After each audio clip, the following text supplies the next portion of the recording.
আচ্ছা, first question আছে government of India act 1935 যে বা যার সুপারিশের ফল সেটা কি? ফার্স্ট অপশান আছে সাইমন কমিশন, সেকেন্ড অপশান আছে Lord Curzon commission, third option আছে ডিমিট্রিভ থিসিস, আর লাস্ট অপশান আছে লর্ড ক্লাইভের রিপোর্ট। বলো কোনটার ফলস্বরূপ হলো গভর্নমেন্ট অফ ইন্ডিয়া অ্যাক্ট 1935? যে অপশানগুলো বললাম সেই কোন কমিশনের ফলস্বরূপ হলো ভারত শাসন আইন 1935-এর ভারত শাসন আইন? কোনটার ফলস্বরূপ 1935-এর ভারত শাসন আইন? Simon commission, lord Curzon commission, Dimitrov thesis না লর্ড ক্লাইভের রিপোর্ট? কী হবে?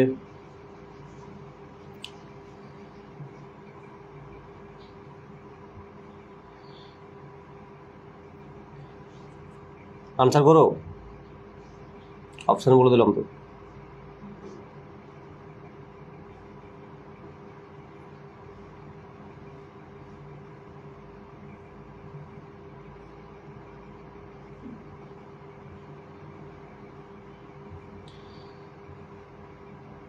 কোন কমিশনের ফলাফল হিসাবে গভর্নমেন্ট অফ ইন্ডিয়া অ্যাক্ট হয়েছিল?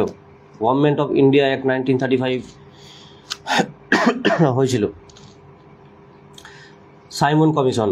ঠিক আছে, সাইমন কমিশন। আচ্ছা বলো, সাইমন কমিশন কবে গঠিত হয়েছিল আর কবে ভারতে এসেছিল? সাইমন কমিশন কবে গঠিত হয়েছিল এবং কবে ভারতে এসেছিল? এটা বলা উচিত ছিল, আনসারটা বলা সবারই উচিত ছিল। উত্তর হবে সাইমন কমিশন। এরপর বলো তোমরা যে সাইমন কমিশন কবে গঠিত হয়েছিল এবং কবে ভারতে এসেছিল?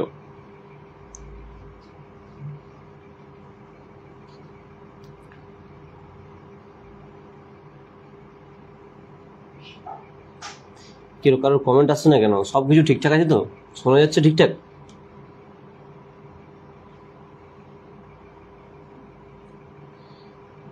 কারোর কমেন্ট দেখতে পাচ্ছি না।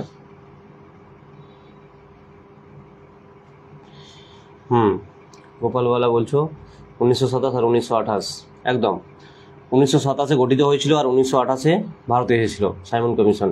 আর এই কমিশনের রিপোর্টের ভিত্তিতেই, সাইমন কমিশনের রিপোর্টের ভিত্তিতেই গভর্নমেন্ট অফ ইন্ডিয়া অ্যাক্ট 1935 1935-এর যে গভর্নমেন্ট অফ ইন্ডিয়া অ্যাক্ট সেটা তৈরি হয়েছিল। ঠিক আছে, পরের প্রশ্ন খুব সহজ প্রশ্ন আছে। বলা হয়েছে কোন হরমোনটিকে এমার্জেন্সি হরমোন বলা হয়? কোন হরমোনকে এমার্জেন্সি হরমোন বলা হয়? বলো থাইরক্সিন, অ্যাড্রিনালিন, ভ্যাসোপ্রেসিন না ইনসুলিন? কোন হরমোনকে এমার্জেন্সি হরমোন বলা হয়? খুব সহজ প্রশ্ন, সবাই পারবে আশা করছি।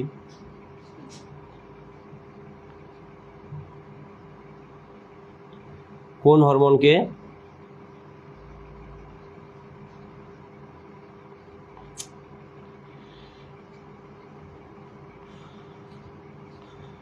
বলো কি হবে? এমার্জেন্সি হরমোন বলা হয় কোন হরমোনকে?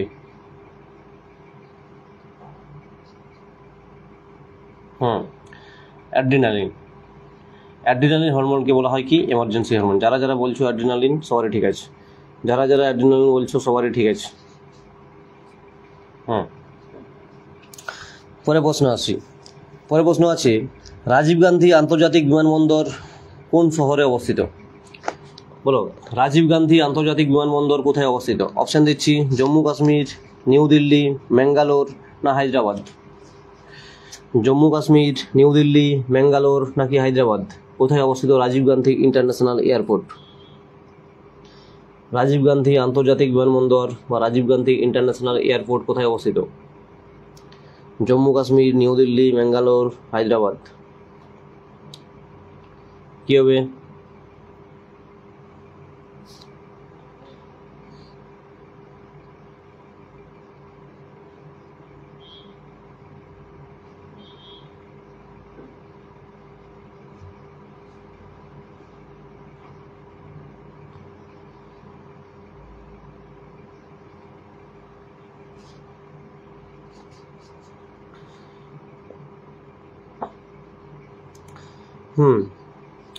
রাজীব গান্ধী ইন্টারন্যাশনাল এয়ারপোর্ট রয়েছে কোথায়? হায়দ্রাবাদে। যারা যারা হায়দ্রাবাদ বলছো সবারই ঠিক আছে, যাদের আনসার হায়দ্রাবাদ আসছে সবারই ঠিক আছে।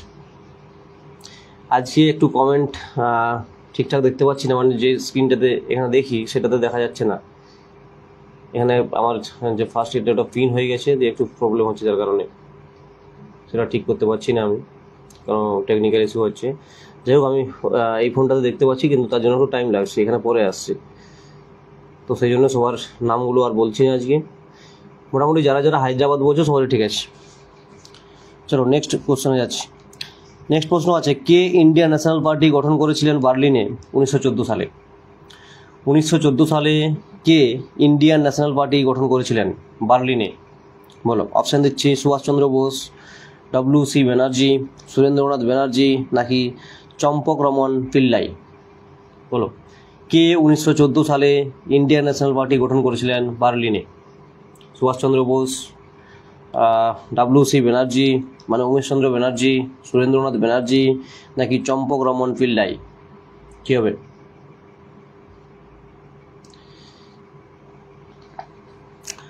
আচ্ছা, শাহিদা খাতুন বলছো ডি, তাসিকুল বলছো সি, বাকিরা বলো।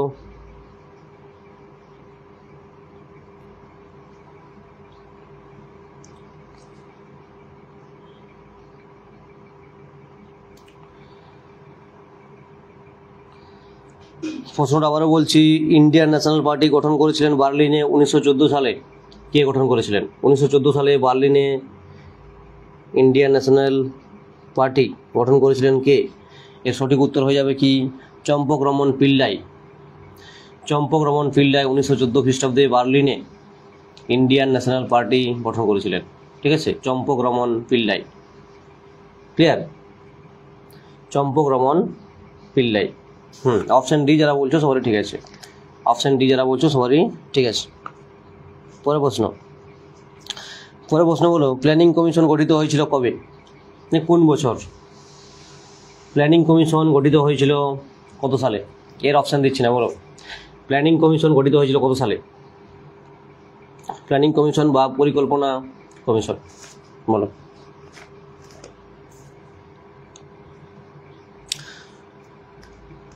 প্ল্যানিং কমিশন গঠিত হয়েছিল কত সালে? এর অপশান দিচ্ছি না।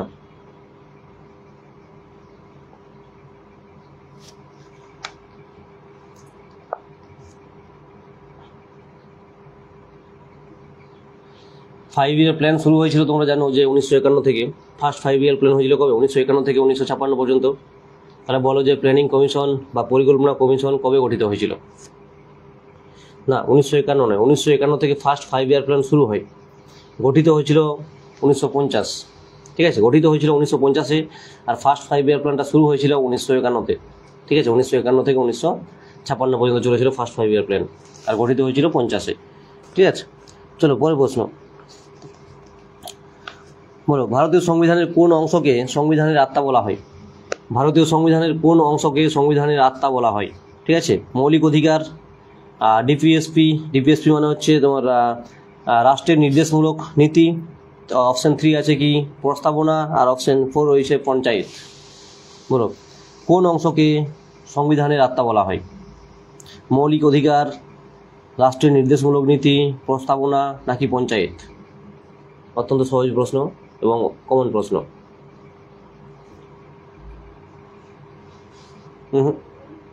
অমিত বলছো নির্দেশমূলক নীতি বা DPSP, directive principal of state policy, হবে নি। আর্টিকেল 32, গোপালওয়ালা বলছে আর্টিকেল 32। আর্টিকেল মাথায় রাখবে যে আর্টিকেল 32-কে স্পেশালি কে বলেছেন? বি.আর. আম্বেদকর বলেছেন। বি.আর. আম্বেদকর আর্টিকেল 32-কে স্পেশালি বলেছিলেন যে এটাকে বলা হয় সংবিধানের আত্মা। ঠিক আছে, কিন্তু বেশিরভাগ ব্যক্তি বলেছেন প্রস্তাবনাকে, সংবিধানের আত্মা।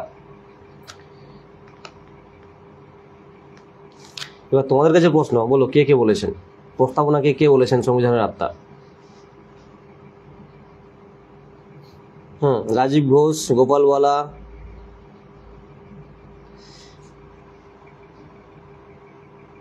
আচ্ছা ডিপিএস 32 অনুচ্ছেদ যদি হয় তাহলে সেটাও কি ডিপিএসপির মধ্যে আসছে? সেটাকে বলো তো। 32কে যদি ধরে নিচ্ছি আমরা, সেটাও কি ডিপিএসপির মধ্যে আসবে? সেটাকে বলো।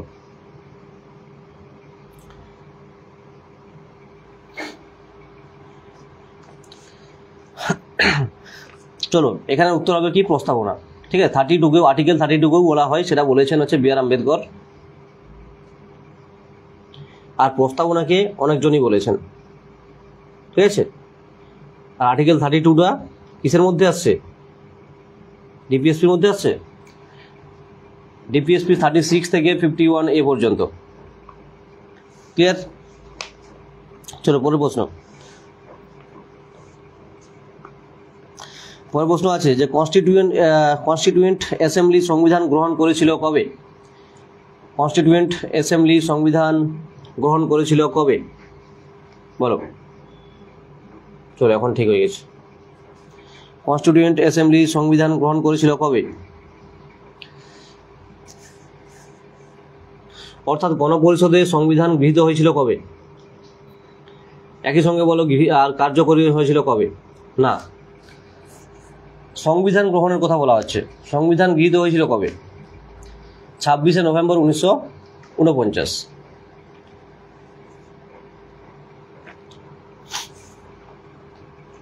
26শে নভেম্বর 1949 সংবিধান গৃহীত হয়, আর কার্যকরী হয় 26শে জানুয়ারি 1950। ঠিক আছে, দুটো ডেট আলাদা কিন্তু। একটা হচ্ছে গ্রহণ করা হয়, আর একটা কার্যকরী করা হয়। ক্লিয়ার মাজিদুল? 26শে জানুয়ারি 1950 কার্যকরী করা হয়েছিল।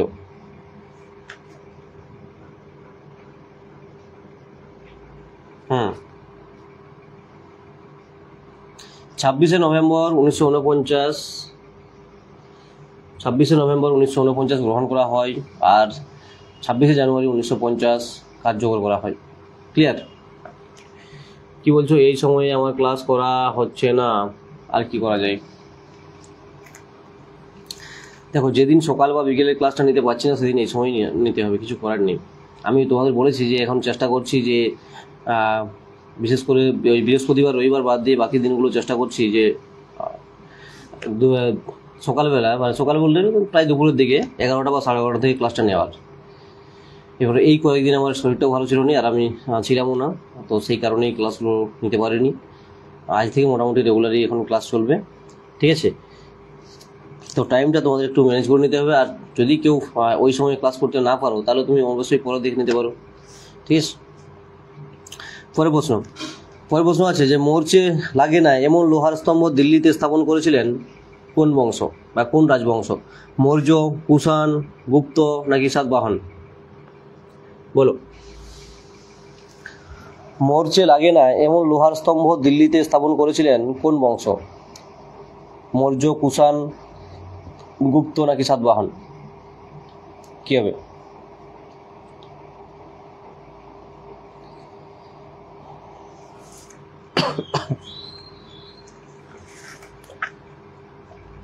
কি হবে?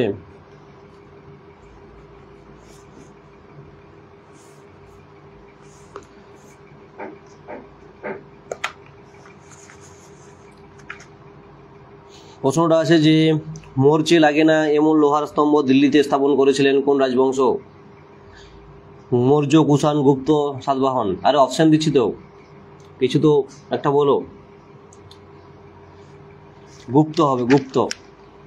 ঠিক আছে, গুপ্ত রাজবংশ হবে। আচ্ছা, পরের প্রশ্ন আছে গায়ত্রী মন্ত্র নেওয়া হয়েছে বেদের কোন অংশ থেকে? গায়ত্রী মন্ত্র নেওয়া হয়েছে বেদের কোন অংশ থেকে? ঋক, সাম, যজু না অথর্ব? ঋগ্বেদ, সামবেদ, যজুর্বেদ নাকি অথর্ববেদ? কোন বেদ থেকে গায়ত্রী মন্ত্র নেওয়া হয়েছে? কোন বেদ থেকে গায়ত্রী মন্ত্র নেওয়া হয়েছে? আচ্ছা, যারা লাইভে রয়েছো আর এখনো পর্যন্ত সেশনটা লাইক বা শেয়ার করোনি, তাদেরকে বলবো ভালো লাগলেও অবশ্যই লাইকটা এবং শেয়ারটা একটা করে দিও।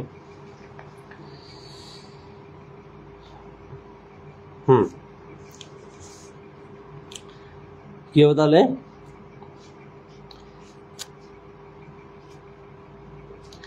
ঋগ্বেদ হবে, ঋগ্বেদ। সামবেদ নয়, ঋগ্বেদ। গায়ত্রী মন্ত্র নেওয়া হয়েছে ঋগ্বেদ থেকে। গায়ত্রী মন্ত্র নেওয়া হয়েছে ঋগ্বেদ থেকে। ক্লিয়ার? পরের প্রশ্ন আছে খানুয়ার যুদ্ধে বাবর যে রাজপুত রাজাকে পরাজিত করেছিলেন তার নাম কি? খানুয়ার যুদ্ধে বাবর যে রাজপুত রাজাকে পরাজিত করেছিলেন তার নাম কি? অপশান দিচ্ছি উদয় সিং, রানা প্রতাপ সিং, রানা সাঙ্গা নাকি রুদ্রদেব। সেই সঙ্গে বলো যে খানুয়ার যুদ্ধটা কত সালে হয়েছিল? খানুয়ার যুদ্ধে বাবর যে রাজপুত রাজাকে পরাজিত করেছিলেন তার নাম কি? একই সঙ্গে বলো কত সালে খানুয়ার যুদ্ধ হয়েছিল? কত সালে খানুয়ার যুদ্ধ হয়েছিল? একদম 1527 খানুয়ার যুদ্ধ হয়। না, রানা প্রতাপ সিং নয়, রানা প্রতাপ সিং নয়, ওটা হবে কি রানা সংঘ। ঠিক আছে, রানা সংঘ, রানা সংঘের সঙ্গে হয়েছিল এবং রানা সংঘকে হারিয়েছিল খানুয়ার যুদ্ধ। ঠিক আছে, পরের প্রশ্ন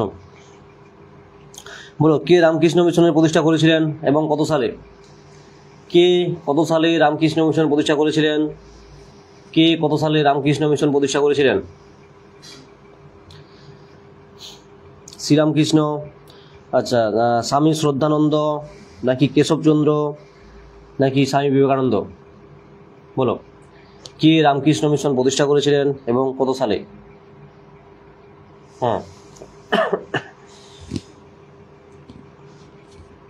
স্বামী বিবেকানন্দ করেছিলেন 1897। কোথায় করেছিলেন? বেলুড়ে, যে বেলুড় মঠ রয়েছে সেই বেলুড়ে প্রথম রামকৃষ্ণ মিশন প্রতিষ্ঠিত হয়েছিল। ঠিক আছে, বিবেকানন্দ করেছিলেন 1897, 1897। একদম ঠিক আছে। পরের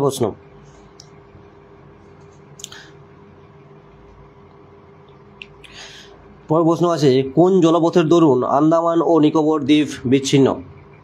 কোন জলপথের দরুন আন্দামান ও নিকোবর দ্বীপ বিচ্ছিন্ন? ফার্স্ট অপশন আছে আন্দামান সাগর, সেকেন্ড অপশন আছে বঙ্গোপসাগর, থার্ড অপশন আছে 10 ডিগ্রি চ্যানেল, লাস্ট অপশন আছে 11 ডিগ্রি চ্যানেল। বলো আন্দামান এবং নিকোবরকে বিচ্ছিন্ন করেছে কোন জলভাগ? আরও সহজ করে দিলাম, বা জলপথ, কোন জলপথ? কি হবে?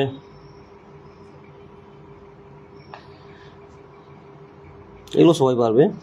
ঠিক আছে, 10 ডিগ্রি চ্যানেল, 10 ডিগ্রি চ্যানেল। ঠিক আছে, পরের প্রশ্ন আছে স্বাধীনতার পর ভারতে প্রথম যে বন্দর তৈরি হয়েছিল সেই বন্দরের নাম কি? স্বাধীনতার পর ভারতে প্রথম যে বন্দর তৈরি হয়েছিল সেই বন্দরের নাম কি? অপশন দিচ্ছি, ফার্স্ট অপশন আছে নাহাবাসেভা, সেকেন্ড অপশন আছে কান্ডালা, থার্ড অপশন আছে নিউ ম্যাঙ্গালোর, লাস্ট অপশন আছে মুম্বাই। বলো স্বাধীনতার পর ভারতে প্রথম যে বন্দর তৈরি হয়েছিল তার নাম কি? নাহাবাসেভা, কান্ডালা, নিউ ম্যাঙ্গালোর, মুম্বাই। একই সঙ্গে বলো যে ওই বন্দরটা কোথায় রয়েছে, প্রথম বন্দর কোনটা এবং সেটা কোন রাজ্যে রয়েছে, ভারতের কোন রাজ্যে রয়েছে? মুম্বাই হবে না, এর সঠিক উত্তর হয়ে যাবে কি কান্ডালা। সঠিক উত্তর হবে কি কান্ডালা। বলো তো কান্ডালা কোন রাজ্যে রয়েছে? কান্ডালা বন্দরটি কোন রাজ্যে রয়েছে? বলো।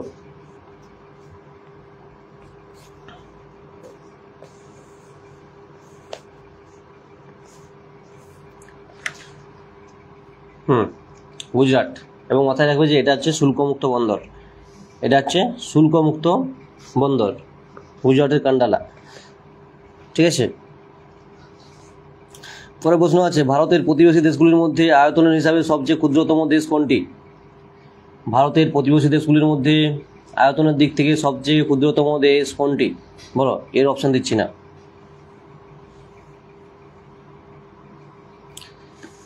ভারতের প্রতিবেশী দেশগুলির মধ্যে সবচেয়ে ক্ষুদ্রতম প্রতিবেশী দেশ কোনটি?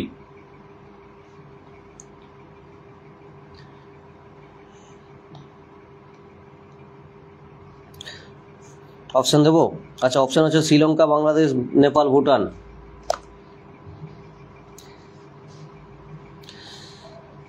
হ্যাঁ, মালদ্বীপ হবে, অবশ্যই মালদ্বীপ হবে, মালদ্বীপ হবে। আরে আফগানিস্তান কিভাবে হয়?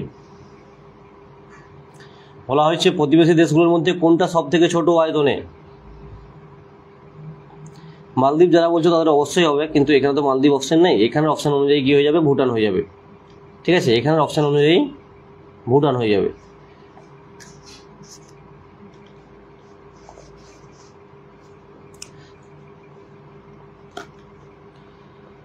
পরের প্রশ্ন আসছে, পরের প্রশ্ন আছে যে রেসিন নিষ্কাশন করা হয় কোন গাছ থেকে? রেসিন নিষ্কাশন করা হয় বা বের করা হয় কোন গাছ থেকে? পেঁপে, পাইন, রাবার নাকি বট? পেঁপে, পাইন, রাবার নাকি বট, কোন গাছ থেকে রেসিন নিষ্কাশন করা হয়? বলো, কোন গাছ থেকে রেসিন নিষ্কাশন করা হয়? পেঁপে, পাইন, রাবার, বট, কী হবে?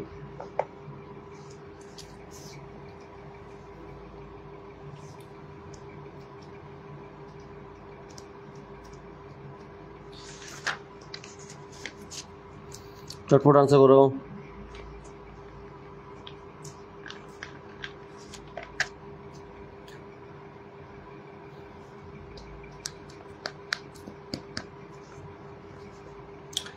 পাইন হবে, পাইন। ঠিক আছে, পাইন হবে। পাইন গাছ থেকে রেসিন নিষ্কাশন করা হয়। রেসিন নিষ্কাশন করা হয় পাইন গাছ থেকে। না, পেঁপে হবে না। যারা যারা পাইন বলছো সবাই ঠিক আছে, পেঁপে হবে না। ঠিক আছে, এর সঠিক উত্তর হয়ে যাবে কি পাইন। রেসিন নিষ্কাশন করা হয় পাইন গাছ থেকে। ঠিক আছে, পরে প্রশ্ন আসছে,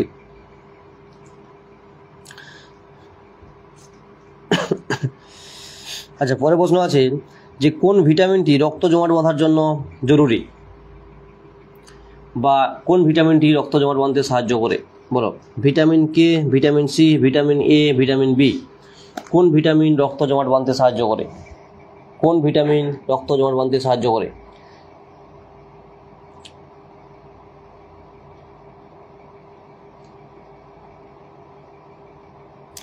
একদম ভিটামিন কে। ভিটামিন কে হচ্ছে রক্ত সঞ্চালনে সাহায্য করে বা রক্ত জমাট বাঁধতে সাহায্য করে। ঠিক আছে, ক্লিয়ার? পরের প্রশ্ন আসি। পরের প্রশ্ন আছে যে ইনফ্লুয়েঞ্জা ভাইরাসে থাকে কি? ইনফ্লুয়েঞ্জা ভাইরাসে থাকে কি? ফার্স্ট অপশান আছে যে শুধুমাত্র ডিএনএ, সেকেন্ড অপশান আছে শুধুমাত্র আরএনএ, থার্ড অপশান আছে আরএনএ এবং ডিএনএ দুটোই, আর লাস্ট অপশানে আছে যে ডিএনএ আর খুব অল্প পরিমাণে আরএনএ। বলো, আবার বলছি প্রশ্নটা, যে ইনফ্লুয়েঞ্জা ভাইরাসে থাকে ফার্স্ট অপশান রয়েছে শুধুমাত্র ডিএনএ, সেকেন্ড অপশান শুধুমাত্র আরএনএ, থার্ড অপশান দুটোই, আর লাস্ট অপশান আছে ডিএনএর পরিমাণ বেশি আরএনএর পরিমাণ কম। বলো কী হবে? ইনফ্লুয়েঞ্জা ভাইরাসে কি থাকে?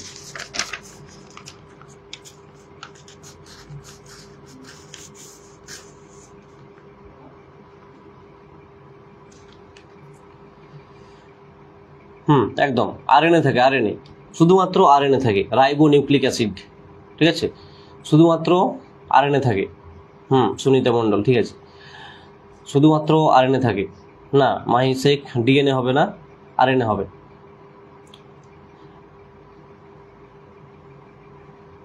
RNA, ribo nucleic acid.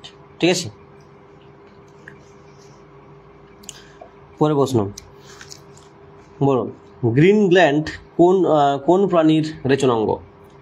Green gland কোন প্রাণীর রেচনাঙ্গ? অপশান দিচ্ছি আর্থওয়ার্ম, আরশোলা, চিংড়ি, মাছি। গ্রিন গ্ল্যান্ড, যার বাংলা হচ্ছে সবুজ গ্রন্থি। গ্রিন গ্ল্যান্ড কোন প্রাণীর রেচনাঙ্গ? এখানে ইংলিশ টার্মটা ইউজ করেছে, যার বাংলা হচ্ছে সবুজ গ্রন্থি, কোন প্রাণীর রেচনাঙ্গ? আশা করছি সবাই পারবে, এটা সবার পারা উচিত।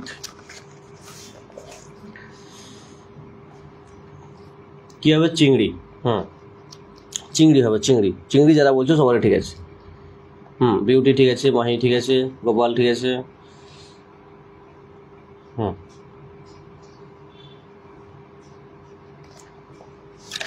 চিংড়ি যারা বলছো সবারই ঠিক আছে। আচ্ছা পরের প্রশ্নে আসি। পরের প্রশ্ন আছে যে glimpses of world history, glimpses এক সেকেন্ড, ওয়ার্ল্ড হিস্ট্রি গ্লিমসেস হয় অ্যাকচুয়ালি, গ্লিমপেস লিখে থাকে কেন এখানে।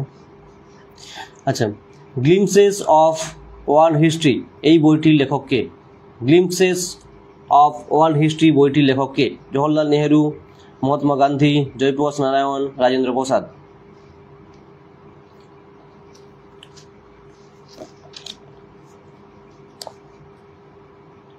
বলো,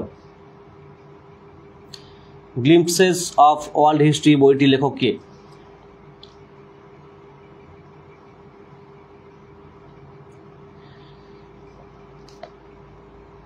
জওহরলাল নেহেরু, মহাত্মা গান্ধী, জয়প্রকাশ নারায়ণ, রাজেন্দ্র প্রসাদ? না, রাজেন্দ্র প্রসাদ নয়, এর উত্তর হয়ে যাবে কি Jawaharlal Nehru. Glimpses of world history, glimpses of world history এই বইটির লেখক হচ্ছে জওহরলাল নেহেরু। ঠিক আছে, জওহরলাল নেহেরু।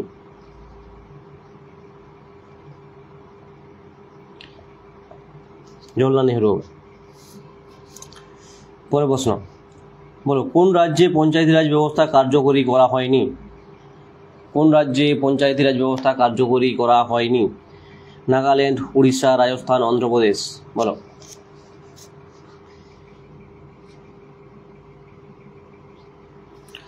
কি হবে? কোন রাজ্যে পঞ্চায়েতি রাজ ব্যবস্থা কার্যকরী করা হয়নি? কোন রাজ্যে পঞ্চায়েতি রাজ ব্যবস্থা কার্যকরী করা হয়নি?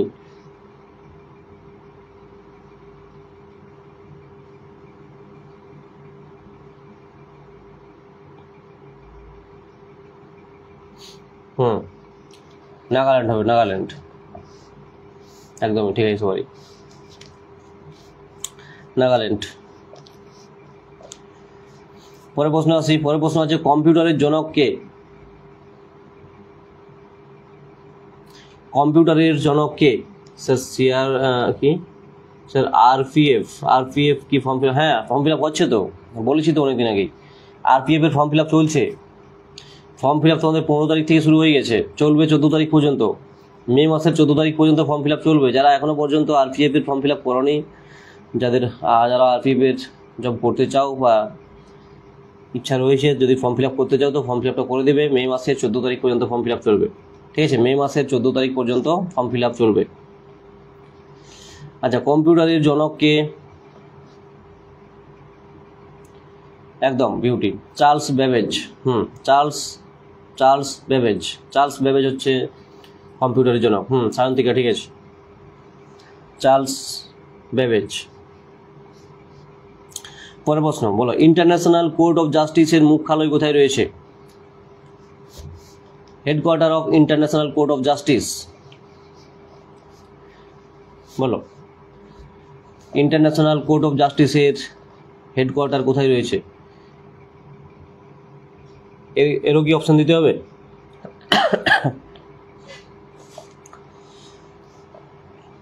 ফ্রান্সের প্যারিস, সুইজারল্যান্ডের জেনেভা, আমেরিকার নিউ ইয়র্ক, আর নেদারল্যান্ডের হেগ? কী হবে? নেদারল্যান্ডের হেগ। ঠিক আছে, নেদারল্যান্ডের হেগ। যারা যারা বলছো নেদারল্যান্ডের হেগ, সবারই ঠিক আছে। আন্তর্জাতিক বিচারালয়ের হেডকোয়ার্টার বা সদর দপ্তর, আন্তর্জাতিক বিচারালয়ের সদর দপ্তর, সেটা হচ্ছে কোথায়? নেদারল্যান্ডের হেগ শহরে। ঠিক আছে, নেদারল্যান্ডের হেগ শহরে।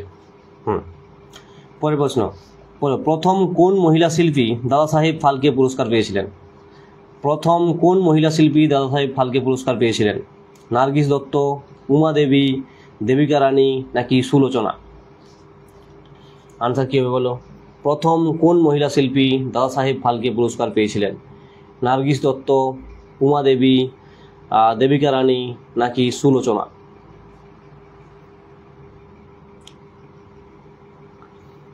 সহজ প্রশ্ন এবং অনেকবার আলোচনা করেছি।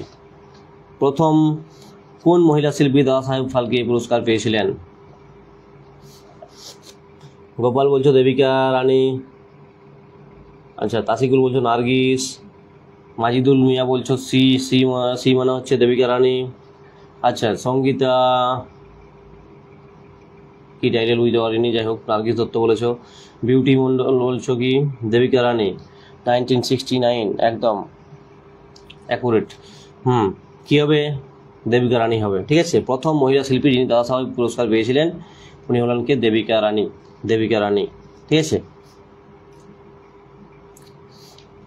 পরের প্রশ্ন সহজ আছে, তবু বলছি, বলো যে র্যামের পুরো নাম কি বা ফুল ফর্ম কি? র্যাম, RAM, যে র্যাম আর রম হয় না কম্পিউটারের ক্ষেত্রে, চিপের ক্ষেত্রে, চিপ বা যেগুলোকে মেমোরি আমরা বলছি, সেই মেমোরির ক্ষেত্রে দুটো হয়, একটা হচ্ছে র্যাম আর একটা রম। দুটোরই ফুল ফর্ম বলো। সরি, আমার খুব জোর ঠান্ডা লেগেছিল, এখনও গলাটা ঠিকঠাক ক্লিয়ার হয়নি। এই প্রচণ্ড গরমের মধ্যে ঠান্ডা লেগে যাওয়া যে কী যে কষ্টের। র্যাম হচ্ছে র্যান্ডম অ্যাক্সেস মেমোরি, আর রম হচ্ছে কি? Read only memory. ঠিক আছে, সায়ন্তিকা ঠিক আছে, বিউটি ঠিক আছে। রিড অনলি মেমোরি আর র্যান্ডম অ্যাক্সেস মেমোরি। চলো পরে প্রশ্নে আসছি। সুনিতা ঠিক আছে। পরে প্রশ্ন বলো, কোনটি ফতেপুর সিক্রিতে অবস্থিত নয়? কোনটি ফতেপুর সিক্রিতে অবস্থিত নয়? ফার্স্ট অপশান আছে বুলন্দ দরওয়াজা, সেকেন্ড অপশান আছে জামা মসজিদ, থার্ড অপশান আছে নাগিনা মসজিদ, আর লাস্ট অপশান আছে পঞ্চমহল। বলো কোনটি ফতেপুর সিক্রিতে অবস্থিত নয় বলেছি। ঠিক আছে, কোনটি ফতেপুর সিক্রিতে অবস্থিত নয়?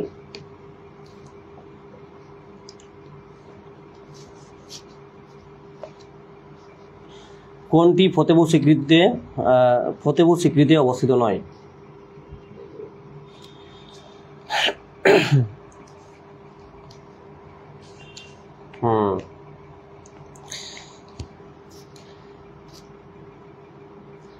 বলো কি হবে? বুলন্দ দরওয়াজা, জামা মসজিদ, নাগিনা মসজিদ না পঞ্চমহল? কোনটা হবে? কোনটা ফতেপুর সিক্রিতে অবস্থিত নয়?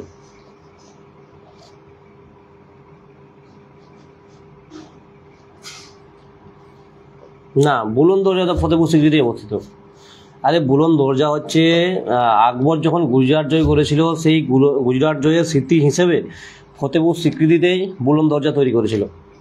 ঠিক আছে, গুজরাটে সেটা নয়, গুজরাট জয় করেছিল, সেই গুজরাট জয়ের স্মৃতি, ঠিক আছে, ধরে রাখার জন্য সেই বুলন্দ দরজাটা স্থাপন করেছিলেন বা তৈরি করেছিলেন কোথায়? ফতেপুর সিক্রিতে। ঠিক আছে, এটা উত্তর হয়ে যাবে কি? নাগিনা মসজিদ। নাগিনা মসজিদ উত্তর হয়ে যাবে। ঠিক আছে, বাকি বুলন্দ দরজা বলো, জামা মসজিদ বলো, পঞ্চমহল বলো, সবগুলোই রয়েছে ফতেপুর সিক্রিতে। ঠিক আছে, সবগুলোই রয়েছে ফতেপুর সিক্রিতে।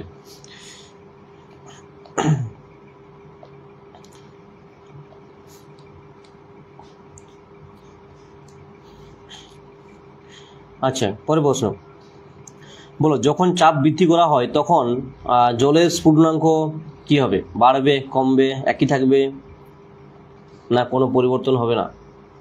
তার মানে একই থাকবে, বা এগুলোর কোনোটাই নয়। কি হবে?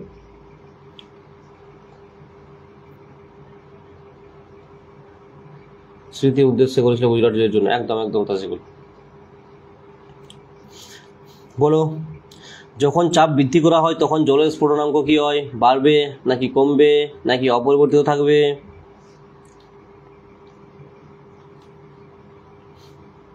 বাড়বে অবশ্যই, বা বৃদ্ধি পাবে। ঠিক আছে, বৃদ্ধি পায় বা বেড়ে যায়। ঠিক আছে, চাপ যদি বাড়ানো হয় সেই সঙ্গে সঙ্গে স্ফুটনাঙ্ক কী হবে? সবসময় বৃদ্ধি পাবে। ঠিক আছে তোমারই।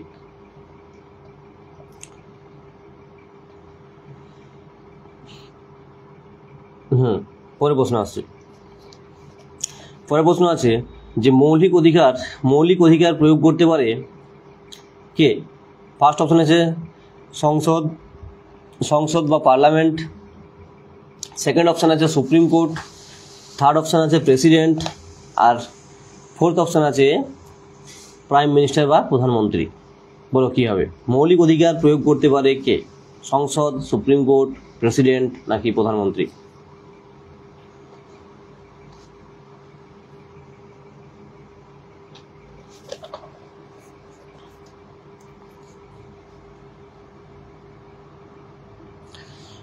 গোপাল বলা বলছে সংসদ বা সুপ্রিম কোর্ট।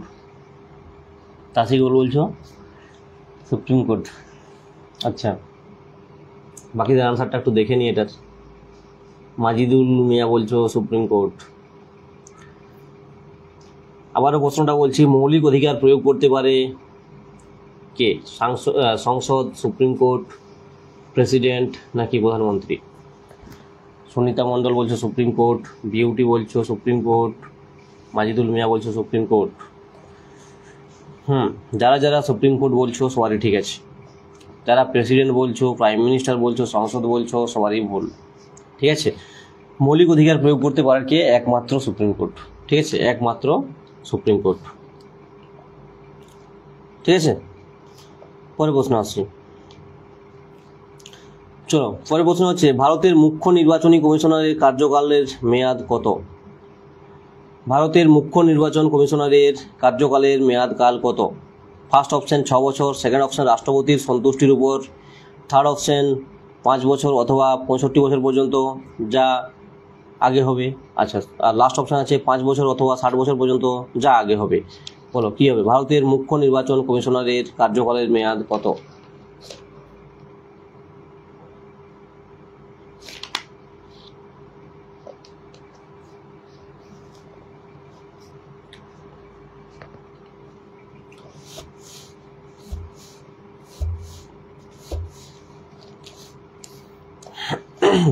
আচ্ছা, ভারতের বর্তমান চিফ ইলেকশন কমিশনার কে আছে গো? ভারতের বর্তমান চিফ ইলেকশন কমিশনার কে আছেন? ভারতের বর্তমান চিফ ইলেকশন কমিশনার কে আছেন?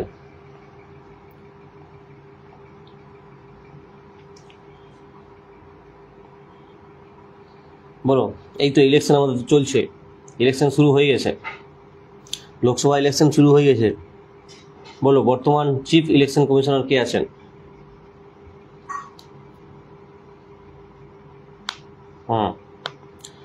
রাজীব কুমার হচ্ছে চিফ ইলেকশন কমিশনার। আর তার সঙ্গে আর দুজন কে কে আছেন? টোটাল ইলেকশন কমিশনের মেম্বার থাকেন 3 জন। ঠিক আছে, তার মধ্যে একজন থাকেন চিফ ইলেকশন কমিশনার আর দুজন হচ্ছে ইলেকশন কমিশনার।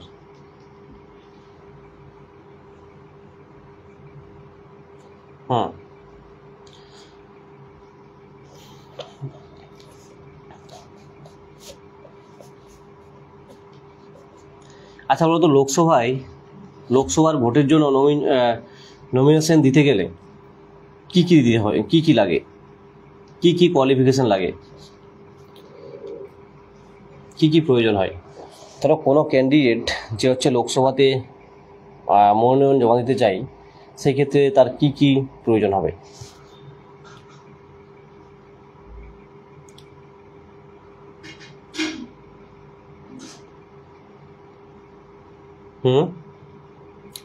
কি কি লাগে?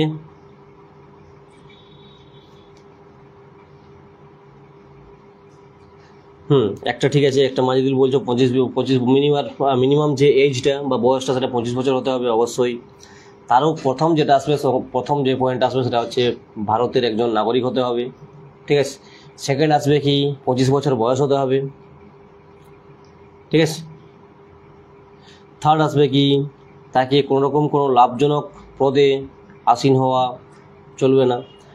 প্রশ্নটা হচ্ছে যে একজন ব্যক্তি যিনি লোকসভায় মনোনয়ন দিতে চান বা লোকসভায় যদি দাঁড়াতে চান, তার কি কি দরকার পড়বে, কোয়ালিফিকেশন কি কি লাগবে? কোয়ালিফিকেশন বলতে এডুকেশনাল কোয়ালিফিকেশনের কথা বলছি না, লোকসভায় দাঁড়ানোর জন্য, লোকসভার ভোটে দাঁড়ানোর জন্য কি কি লাগবে? প্রথম হচ্ছে ভারতীয় নাগরিক হতে হবে, সেকেন্ড হচ্ছে মিনিমাম 25 বছর বয়স হতে হবে, থার্ড হচ্ছে কোনোরকম কোনো লাভজনক পদে আসীন থাকা চলবে না। তারপরে হবে তোমার কি, যখন ভোটে সে নমিনেশন দিবে তার যে কি বলবো সেটাকে, নগদ 25,000 টাকা দিয়ে নমিনেশন নিতে হবে। এবং সেটা জেনারেল ক্যান্ডিডেটের জন্য হচ্ছে 25,000 রয়েছে এবং ST/SC-দের জন্য সেটা তার 50% রয়েছে। হ্যাঁ, অবশ্যই মেন্টাল হেলথ ঠিক থাকতে হবে, অবশ্যই অবশ্যই অবশ্যই।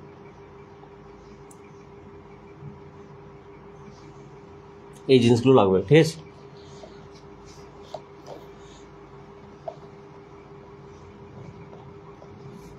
কিন্তু বর্তমানে যেগুলো দাঁড়াচ্ছে সেগুলো কি সবার মেন্টাল হেলথ ঠিক আছে আদৌ?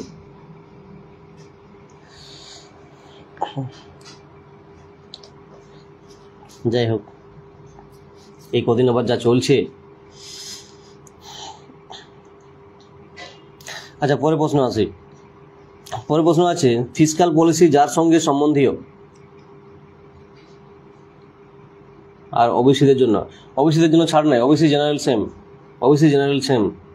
ঠিক আছে, বলো ফিসকাল পলিসি যার সঙ্গে সম্বন্ধীয় সেটা কি? আমদানি ও রপ্তানি, আচ্ছা রাজস্ব ও খরচ, অপশান সি আছে মুদ্রা প্রচলন, আর অপশান ডি আছে জনসংখ্যা নিয়ন্ত্রণ। বলো ফিসকাল পলিসি কার সঙ্গে সম্বন্ধীয়? ইম্পোর্ট এক্সপোর্ট, আচ্ছা তারপর হচ্ছে রেভিনিউ অ্যান্ড এক্সপেন্ডিচার, তারপর হচ্ছে মুদ্রা প্রচলন, তারপর আছে জনসংখ্যা নিয়ন্ত্রণ। কী হবে? আমদানি রপ্তানি, রাজস্ব খরচ, মুদ্রা প্রচলন, জনসংখ্যা নিয়ন্ত্রণ, কোনটার সঙ্গে সম্বন্ধীয় হচ্ছে ফিসকাল পলিসি? আমি ভোটে দাঁড়াতেই পারো, কোনো অসুবিধা নেই। লোকসভা ভোটে যে কেউ তুমি দাঁড়াতে পারো, 25 বছর হলেই হবে, ভারতীয় হলেই হবে, 25,000 টাকা দিয়ে দাঁড়াতে হবে। সেই সঙ্গে যখন তুমি কোনো ইন্ডিপেন্ডেন্ট হয়ে লড়তে যাবে, মানে নির্দলীয় হয়ে লড়তে যাবে, বা কোনো ছোটোখাটো কোনো রিজিওনাল পার্টি, মানে যার ভোটিং শেয়ার নেই বললেই চলে, সেই রকম পার্টির, মানে নতুন যদি কোনো পার্টি হয় ধরে নাও, তা সেই পার্টির হয়ে যখন দাঁড়াবে বা নির্দলীয় হিসাবে যখন দাঁড়াবে, তখন তোমাকে ভোটে দাঁড়াতে গেলে মিনিমাম 10 জন ভোটারের, মানে তোমার সাপোর্টিভ ভোটারের সিগনেচার লাগবে। কিন্তু যেটা যে লিডিং পার্টি, মানে যেগুলো বড় বড় পার্টি রয়েছে, সেই সব পার্টির হয়ে যখন তুমি নমিনেশন দিতে যাবে, সেখানে মিনিমাম 1 জনের লাগে। এটাই হচ্ছে তফাৎ। তুমি যদি 10 জন পাও তোমাকে ভোট দেওয়ার মতো, তাহলে অবশ্যই নির্দলে দাঁড়িয়ে যাও 25,000 টাকা জমা দিয়ে, চাপ নাই। তুমি যদি মোট ভোটের 1/6 অংশ যদি পাও, তাহলে তুমি সেই তোমার টাকা, যদি হেরে যাও তাহলে তোমার 25,000 টাকাটা ফেরত পেয়ে যাবে। ইলেকশন কমিশন অফ ইন্ডিয়া তোমাকে তোমার 25,000 টাকা ফেরত দিয়ে দেবে। তার যতগুলো ভোটার হবে তোমার লোকসভায়, সেই লোকসভায় যতগুলো ভোটার হবে তার 1/6 অংশের ভোট যদি তুমি পেয়ে থাকো, ঠিক আছে, ধরো 600টা ভোটারের মধ্যে 100 ভোট যদি তুমি পাও, তাহলে তোমার টাকাটা ফেরত পাবে। আর 100 কম ভোট পেয়ে গেলে তুমি টাকাটা ফেরত পাবে না। এই দাঁড়াতেই পারো, না দাঁড়ানোর কিছু না। আচ্ছা, দাঁড়াবে তো, 2 জন দাঁড়াবে ভোটে, একটু দাঁড়িয়ে টানিয়ে দেখো, একটু প্রচার করবে, তাই না? ভোটে দাঁড়াতে হবে তো। এডুকেটেড ছেলেগুলো, এডুকেটেড মানুষগুলো ভোটে, মানে রাজনীতিতে থাকতে চাই না বলেই তো লুট করছে এত চোরগুলো সব। আচ্ছা, তারপরে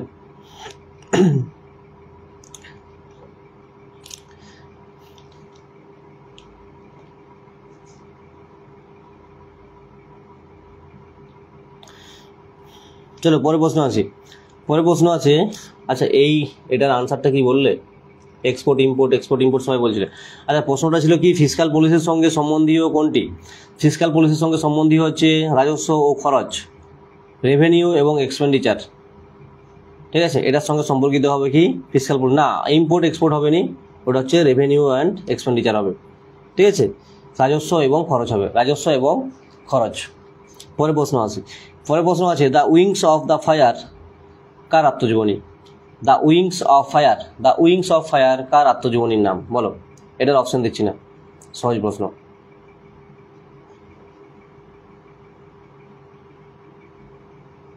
অনুব্রত নন্দী, আপনি ভোটে দাঁড়ান। আচ্ছা, তাহলে তোমার এলাকায় যে আমাকে দাঁড়াতে হবে আর কি।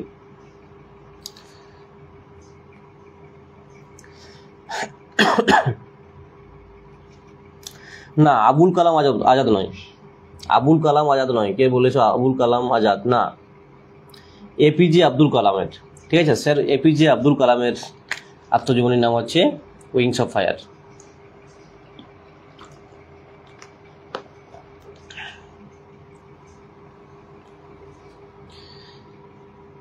এপিজে আব্দুল কালামের অটোবায়োগ্রাফি হচ্ছে উইংস অফ ফায়ার। ঠিক আছে,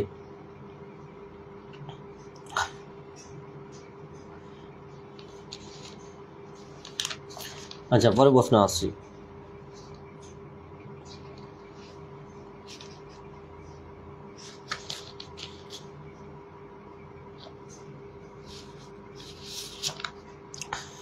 বলো নিম্ন কোন অঞ্চলটিতে 1857 সালের মহাবিদ্রোহের প্রভাব পড়েনি? অপশান দিচ্ছি, ঝাঁসি, চিতোর, জগদীশপুর নাকি লখনৌ। কোন অঞ্চলটিতে 1857 মহাবিদ্রোহের প্রভাব পড়েনি? ঝাঁসি, চিতোর, জগদীশপুর, লখনৌ। কী হবে? ঠিক আছে মাজিদুল, চলো নেক্সট। কোন অঞ্চলটিতে 1857 সালের মহাবিদ্রোহের প্রভাব পড়েনি? ঝাঁসি, চিতোর, জগদীশপুর নাকি লখনৌ। কী হবে?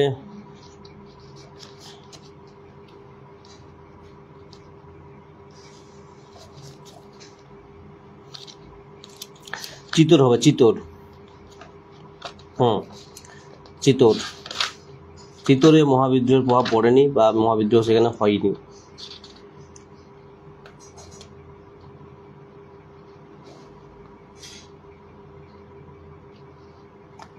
বলো সুপ্রিম কোর্টের প্রথম মহিলা বিচারপতি কে ছিলেন? সুপ্রিম কোর্টের প্রথম মহিলা বিচারপতি কে ছিলেন? অপশান দিচ্ছি, সরোজিনী নাইডু, মীরা সাহেব, ফতেমা বিবি, সুজাতা ভি মনোহর নাকি রাজকুমারী অমৃতা কাউর। কী হবে?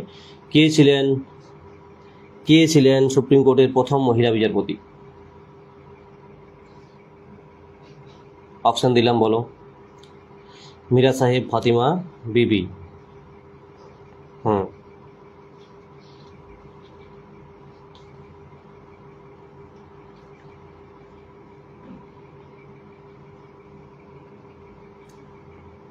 ঠিক আছে। পরে একটা সুন্দর প্রশ্ন আছে, বলো তো দেখি কতজন এটা ঠিকঠাক বলতে পারো। যখন লোহার পেরেকের ওপর মরিচা পড়ে যায় তখন পেরেকটির ওজন কি পরিবর্তন হয়? ওজন বৃদ্ধি পায়, ওজন হ্রাস পায়, একই থাকে, না কোনোটি হবে না এগুলোর? বলো। লোহার পেরেকের ওপর যদি মরিচা পড়ে, সেই মরিচা পড়ার পর সেই পেরেকের ওজন বৃদ্ধি পাবে, হ্রাস পাবে, না একই থাকবে? আচ্ছা, লোহার উপর মরিচা পড়ে যাওয়াটাকে কি বলা হয়? এটা কি ধরনের আবহবিকার? লোহার উপর মরিচা পড়ে যাওয়াটা কি ধরনের আবহবিকার?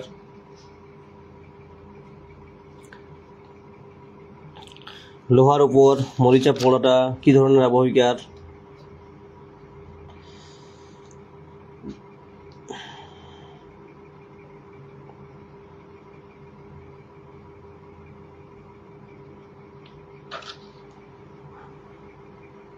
আরে কি বলছো অভ্যন্তরীণ পূর্ণ প্রতিফলন? এখানে প্রতিফলন কোথা থেকে চলে এলো? আমি আবহবিকার জিজ্ঞাসা করছি।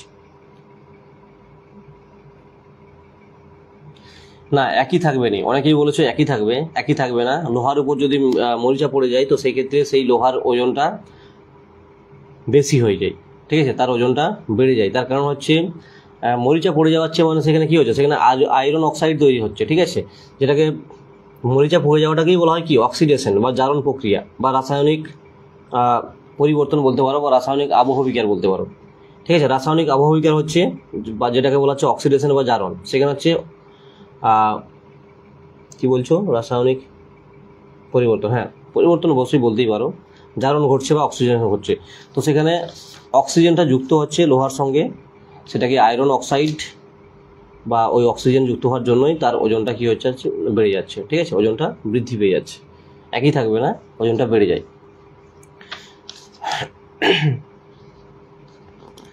আচ্ছা বলো, পরের প্রশ্ন বলছি। পরের প্রশ্ন আছে, সমস্ত অ্যাসিডে যে উপাদানটি থাকে সেটি কি? Oxygen, chlorine, sulphur, hydrogen.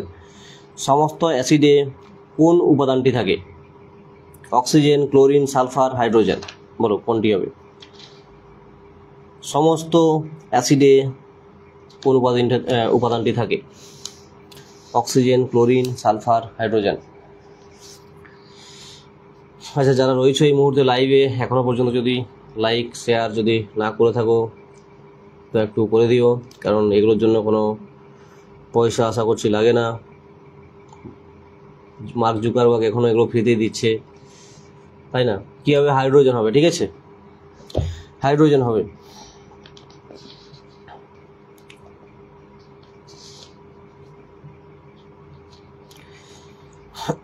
বলো, তথ্যের অধিকার আইন কার্যকর হয়েছে কত সালে? তথ্যের অধিকার আইন বা যেটাকে বলা হচ্ছে আরটিআই, ঠিক আছে, আরটিআই হয় না, যে রাইট টু ইনফরমেশন বা তথ্যের অধিকার, ঠিক আছে, সেই তথ্যের অধিকার আইন কত সালে কার্যকর হয়? 2005, 2006, 2004, 2007? 5, 6, 4, 7 কত হবে? আরটিআই অ্যাক্ট লাগু হয় কত সালে? 2005, একদম 2005-এ আরটিআই অ্যাক্ট লাগু হয়, ঠিক।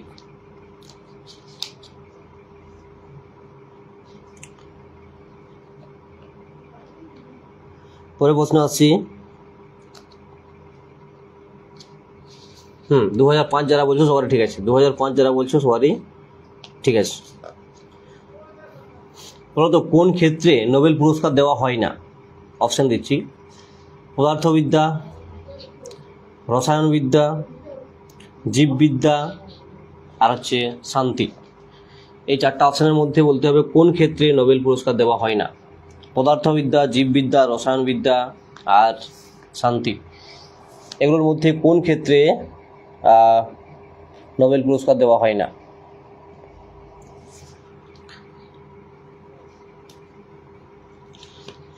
কোন ক্ষেত্রে নোবেল পুরস্কার দেওয়া হয় না? সহজ প্রশ্ন, এমন কোনো কঠিন প্রশ্ন নয়।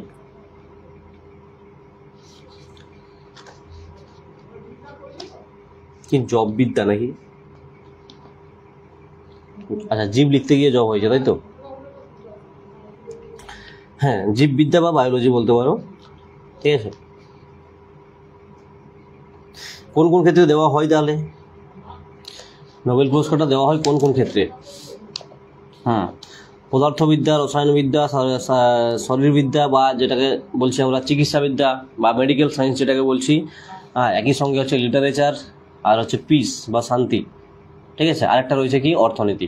এগুলোর ক্ষেত্রেই শুধুমাত্র নোবেল অ্যাওয়ার্ডটা দেওয়া হয় বা নোবেল পুরস্কারটা দেওয়া হয়। পদার্থবিদ্যা, রসায়নবিদ্যা, আচ্ছা মেডিকেল সায়েন্স বা হচ্ছে চিকিৎসাবিদ্যা, আর হচ্ছে সাহিত্য, শান্তি আর অর্থনীতি। এই ফিজিক্স, কেমিস্ট্রি, শান্তি, ঠিক আছে, এই শান্তি, রসায়ন, ওই যেদিক থেকে হোক লিখো, মোটামুটি এগুলো সবই আছে, ঠিক আছে।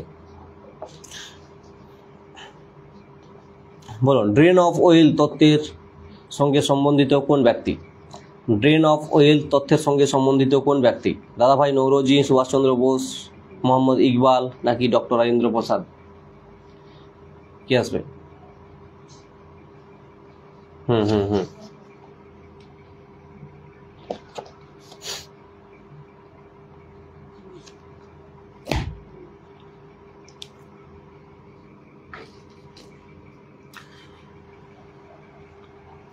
দাদাভাই নৌরোজি, একদম ঠিক।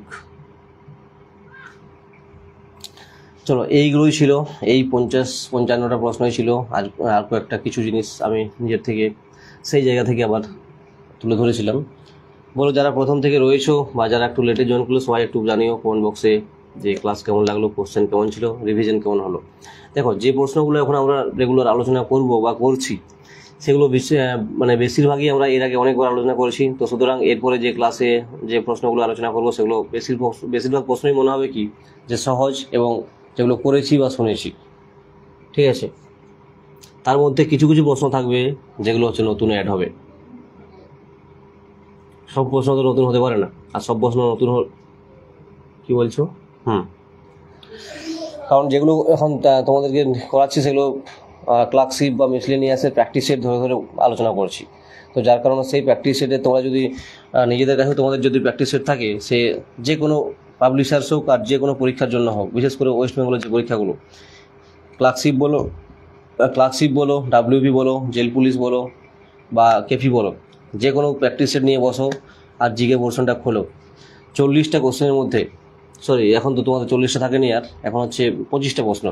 সেই 25টা প্রশ্নের মধ্যে যদি 17 থেকে 18টা প্রশ্ন ইজি তোমাদের কাছে না হয় তাহলে আমাকে বলবে।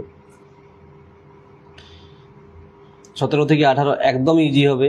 যারা এই কদিন ক্লাস করে তাদের জন্য বলছে, আর যারা আমার সাথে প্রথম থেকে রয়েছো, মোটামুটি 4-5 মাস ধরে ক্লাস করছো, তাদেরকে বলবো যে 25টার মধ্যে তাদের কাছে 20-22টা আরামসে কমন আসবে, আর বাকি কয়েকটা কারেন্ট থাকবে এবং কয়েকটা একটু স্ট্যাটিক টাইপ থাকবে, তো সেগুলোও আলোচনা অবশ্যই করা হয়েছে, সেগুলো হয়তো মনে থাকবে না। ঠিক আছে, আমি একটু লেটে এসেছি, কোশ্চেনগুলো ভালো ছিল। আচ্ছা মাজিদুল, বাকিরা বলো। আর সবার কাছে যেটা আমি বলি যে সবাই পারলে অবশ্যই একটু বেশি করে শেয়ার করো, নিজেদের যে গ্রুপগুলো রয়েছে, হোয়াটসঅ্যাপ গ্রুপ, ফেসবুক গ্রুপ, সেই গ্রুপে একটু শেয়ার করো। কারণ যতজন বেশি এখানে ক্লাস করবে তত আমার ভালো লাগবে, আরও তোমাদের জন্য আরও সুন্দর সুন্দর প্রশ্ন নিয়ে আসার চেষ্টা করব, নতুন কিছু প্রশ্ন নিয়ে আসার চেষ্টা করব, তাই না? সামনে অনেকগুলো এক্সাম রয়েছে, সবাই খুব ভালোভাবে প্রিপারেশান নাও। তো প্রতি পাবলিকেশনের বইয়ের জিকেগুলো খুব হার্ড, বেশি একটা করতে পারছি না। আচ্ছা, আমাকে কোনো একটা প্র্যাকটিস সেটে তুমি আমাকে একটা ছবি পাঠাবে, কোনো একটা সেট একটা ছবি তুলে পাঠাবে, একটু কষ্ট করে আমাকে হোয়াটসঅ্যাপ করবে গোপাল, আমি দেখছি কেমন কি হার্ড জিকে রয়েছে।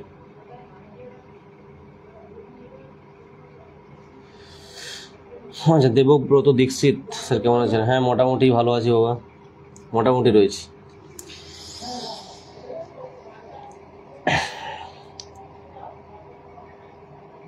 খুব একটা ভালো বলতে পারছি না, কারণ খুব ঠান্ডা লেগেছিল, মোটামুটি এখন ঠিকঠাক আছে, ওই জন্য ক্লাস নিচ্ছি।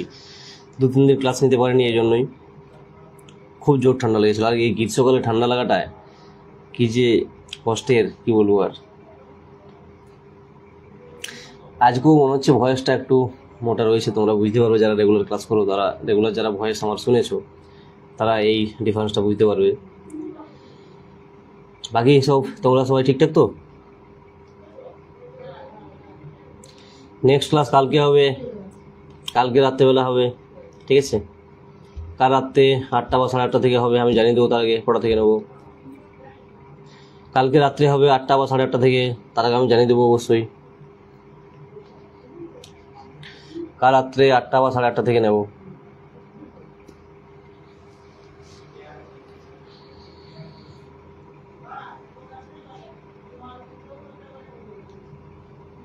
কে গো? গোপাল আবার ছবি দিয়ে রেখেছে, বাংলা খান স্যার। আচ্ছা, কথাটা তুমি কি বলতে চাইলে আমি ঠিক বুঝতে পারলাম না। সে ইতিহাসে তুগলক বংশ পর্যন্ত করেছিলেন, সৈয়দ বংশ লোদি বংশটা ওইভাবে বললে ভালো হতো। আচ্ছা, করে দেবো। তুগলক বংশ পর্যন্ত হয়েছিল, তাই না? দুটো ডাইনাস্টি বাকি থাকছে। যাই হোক, তোমার মনে আছে, তুমি ক্লাসগুলো ভালোভাবে করেছো বলে তোমার একটু খেয়াল রয়েছে, হয়তো বাড়িতে যখন রিভিশন করছো তখন হয়তো দেখছো যে ওইখান পর্যন্ত খাতায় তোলা রয়েছে, আর দুটো বংশ নাই। অবশ্যই করে দেবো।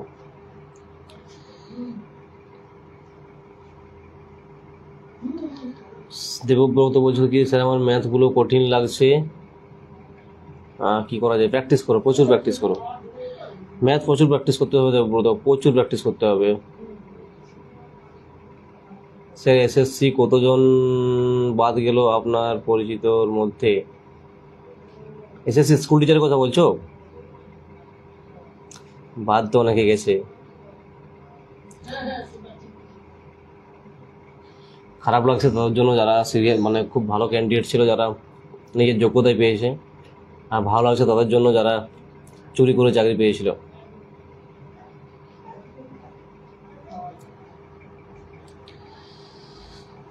ব্ল্যাঙ্ক ওয়েমার সিট কিছু লিখেনি, ওয়েমার সিট ফিল আপ করতে জানেনি, রোল নাম্বার ফিল আপ করতে জানেনি, তারা এখন চাকরি করছে। ও ভাই, এরকম বলনি। খান স্যার বাংলা ভার্সন, আরে টিচারকে কখনো এরকমভাবে তুলনা করনি। খান স্যার গুরুদেব মানুষ, গুরুদেব মানুষ।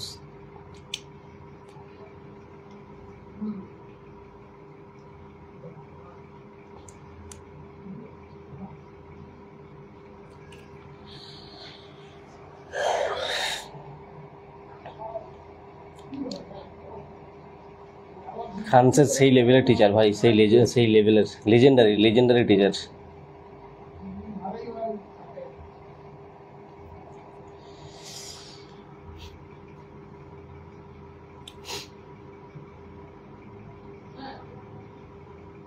একজন একটাও অ্যাটেন্ড করেনি, তো সে চাকরি করছিল। আরে একজন নয়, এরকম অনেক আছে, শুধু একজন নয়, অনেকেই আছে যারা মানে ওই মার্কশিটটা ফিল আপই করেনি। রোল নাম্বারটা কোনো রকম করেছে, আর নিজের সিগনেচারটা করতে হয়, সিগনেচারটা করেছে, ডেটটা দিয়েছে, ওই মার্কশিটে একটাও ফিল আপ করেনি, একদম ব্ল্যাঙ্ক, একদমই ব্ল্যাঙ্ক, সেরকম অনেকেই আছে। গত বছরই তো সেটা পাবলিশ হয়েছিল ওই মার্কগুলো একবার, সেখানে তো আমরা দেখেছিলাম সবই, এই কেলেঙ্কারিগুলো রয়েছে। তারপরেও দেখছো তো আমাদের রাজ্যের মাননীয়া এখন তাদের হয়ে এখন ছুটছে সুপ্রিম কোর্টে। আবার সেখানে কি বলবো, আর এখন বিভিন্ন রকম কথা বলছে যে এতদিন বললে তাহলে আমরা নিজেরাই ঠিকই করে নিতাম। আমি যে পেপারটা দেখছিলাম যে সেখানে বলছেন এখন যে যদি কোর্ট এরকমটা না করে এটা বলতো যে ঠিক করার একটা সময় দিত, আরে কত ঠিক করার সময় দিবে, সব তো জেনে শুনে চুরি হয়েছে, আর এত লেভেলের হয়েছে যে আমি তো ভাবছি যে এই কয়েক বছরের ছানাগুলো শিখলো কি? যে একটা টিচার ওই মার্কশিট ভালো করে ফিল আপ করতে পারেননি, ঠিক আছে, সে ছানাদেরকে পড়াবে কি, আর ছানাগুলো শিখলোই বা কি? কিন্তু কি করা যায় বলো, এমন গভর্নমেন্ট রয়েছে, কিছু করারও নেই। কিন্তু খারাপ হলো তাদের জন্য যেসব টিচারগুলো নিজেদের যোগ্যতায় পেয়েছিল, যারা খুব ভালো, আমার পরিচিত 2-3 জন রয়েছে যারা অবশ্যই নিজের যোগ্যতায় পেয়েছে এবং talented teacher, PhD holder teacher, হ্যাঁ, তো সেগুলো বাদ পড়েছে। সেগুলো পেয়ে যাবে আবার, হয়তো তারা আর 2-1 মাসের মধ্যে হয়তো